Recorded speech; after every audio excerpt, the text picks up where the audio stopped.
Hey you guys, Elise Williams here, and today I wanted to do what I always do really, which is raise your level of awareness. And very specifically, I want you to notice something that you're probably doing, but if you don't have a coach or someone to point it out, then your awareness never really realizes like, okay, yeah.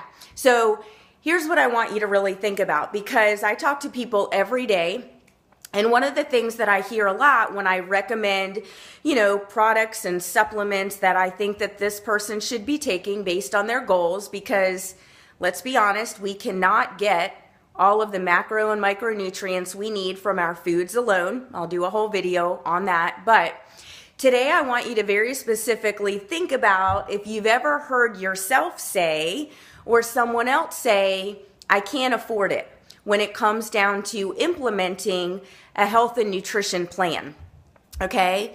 And there's two sides of this that I want you to consider. One is the fact that you're probably already spending the money, but again, you don't have a coach or someone making you aware of the fact that you are spending the money. So you want to start to ask yourself, do you ever eat out, you and your family?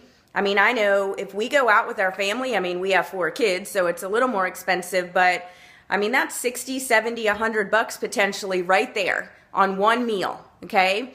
So how frequently do you go and eat by yourself or with your family? Because when I ask that question to people and they actually stop and calculate it, they realize they're spending anywhere from $200 to $400 every single month on family dinners out or eating out on your own, and also on lunch. If you have a job where you don't pack your lunch every day and you go through and you pick it up, then I guarantee you're spending probably at least $50 a week on top of your eating out for dinner doing that. Not to mention coffee, soda, water, snacks, things like that, that you're kind of dropping a few dollars here and there. And if you were to really add it up, you would realize you're probably spending another $200 to $300, $200 to $400 on food, like extra food, eating out. And trust me, it's nothing typically that's contributing to your health, okay? So before you just kind of throw out there, oh, I can't afford it, stop, observe, become aware of how you are spending your money. Because if you can simply reallocate the money that you're spending eating dinner out, eating lunch out, soda, water, coffee, snacks, all these different things, if you were to reallocate that, and that's on top of your grocery budget, right? I haven't talked about groceries. If you just took that and reallocated it, boom, into something that's actually going to fuel your health, guess what? Now you can afford it. So I want you to really become aware of that today, because I hear that at least 3 times a week that people can't afford it. But when I come back with the question and have them really observe what they are spending their money on, they tend to typically find it, okay? So really, really become aware of that, because there's a cost either way. Okay, I made a video similar to this, but I'm going to bring this up again because it's very important, again, for you to realize it, for it to come to your awareness, to your conscious thinking, is you're going to pay for your health either way.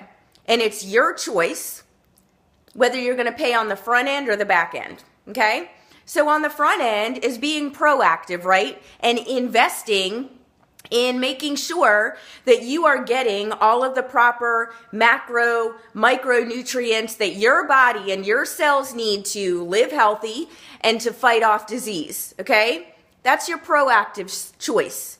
Or you're going to pay for it on the back end as a reactive choice. When the doctor is telling you all of the surgeries you need, all of the drugs you need, all of the treatment that you need, because it wasn't important enough to you over here.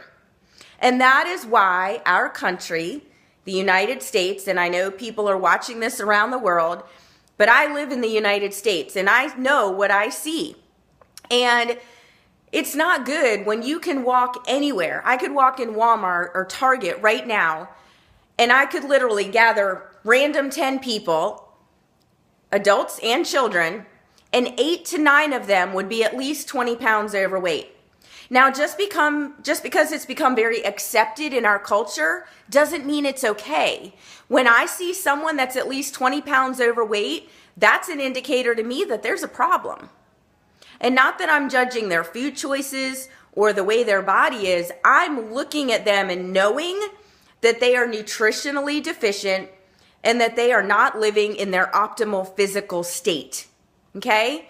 So I'm going to wrap this up, but what you want to understand, and the power that you're really sitting on right now, is realizing that when you take control of your physical state and you are functioning optimally in your physical state, that transcends into every other area of your life. So when you feel great and are functioning optimally physically, watch what happens to your emotional life, your mental life, your spiritual life, and your financial life, okay? And speaking of spiritual life, stay tuned for tomorrow's video because it's gonna be a doozy. It's gonna be a doozy. I laid in bed thinking about it last night.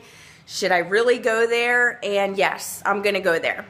So thanks for watching this video. Please continue to share this video. If you're watching this on my personal profile, go and like the page of the link that I'm sharing here. Invite people to that page. It is free health and weight loss coaching. And if I didn't say it already, share this video. And also definitely stay tuned for tomorrow's video. And I'm very intentionally putting it out on a Sunday, and you'll see why. So thanks for listening. Talk to you soon.